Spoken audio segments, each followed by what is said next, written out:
Welcome back to Ticker News. Well, cryptocurrencies were mostly lower on Thursday US time as bullish sentiment waned just slightly, but it's all been a very strong couple of weeks. Matt Harry of DigitalX joins us now to wrap us up on the latest. Good to see you, mate. How are you? Good morning, Adrian. I'm very well. How are you doing? Going very well, apart from obviously some of these challenging stories in Afghanistan, but it's always good to have something else to talk about, which is cryptocurrency right now. So give us a bit of a wrap of what you've seen over recent times. Yeah, sure. It's well, I think we last spoke a couple of weeks ago. Obviously, there's been this horrific unfolding situation in Afghanistan. But when we spoke last time, I was expecting a move into the high $40,000 range for Bitcoin. We did see that move. We reached a resistance point at 50K. That's US dollar. Obviously, it's a pretty big psychological barrier, but we also saw some light distribution from institutional sellers up there as well. But on the whole, the market looks really good for further topside in my eyes over coming weeks. We've firmly now established a daily uptrend, a clear daily uptrend. We have seen hash rate recover as well post that China banning. Those miners have popped up in other parts of the world and that hash power or mining power has come back online. So that's a very good sign for a healthy network. And on average, I think it's fair to say that we are seeing assets flowing out of exchanges and into storage or cold storage, longer term storage facilities. So that's a very good sign that investors aren't looking to sell in any size anytime soon. They're looking to hold for the longer term. I think the market looks to hold around that $44,500 range, and I think we squeeze higher into the mid 50s in coming weeks, somewhere up to the $55,000 to $56,000 range on Bitcoin. Interesting. Let's have a look at the regulation side of things. All eyes have been on the US with that conversation. What is the latest when it comes to crypto regulation?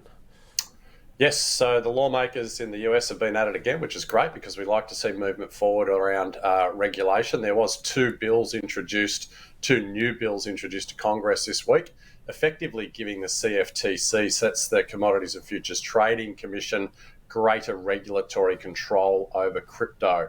So both the CFTC and the SEC, that's the Securities and Exchange Commission, have been vying for control over the digital asset space and to sort of, I guess, also define their own areas of influence within that space. So these bills will really be a big win for the CFTC in taking control, and it should, thankfully, provide some further regulatory clarity. The other aims of these particular bills are to prevent price manipulation and also boost adoption of blockchain technology. So generally, for US-based crypto businesses, this is a very, very good thing. If they get through, it will make US-based crypto businesses far more competitive on a global scale.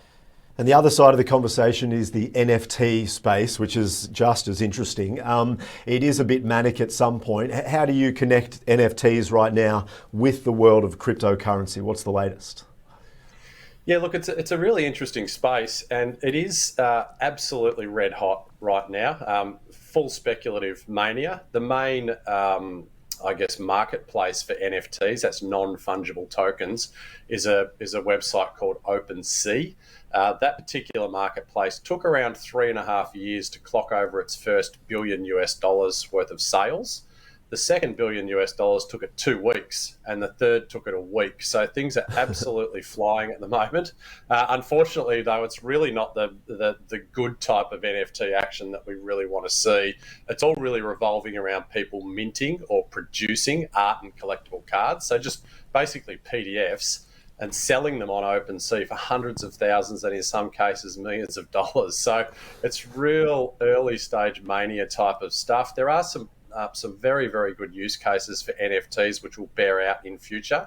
Things like assigning digital rights and loyalties or royalties to music and movies.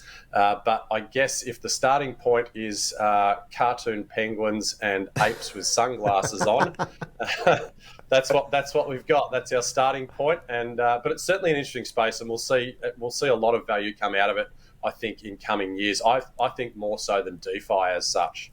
Right. You should get, if you've been creative, you're in lockdown, you get there, just a few drawings, PDFs, sell them for whatever you want. No, I've got more important things to do in my time, Adrian. Maybe down the track around, digital rights to music and movies.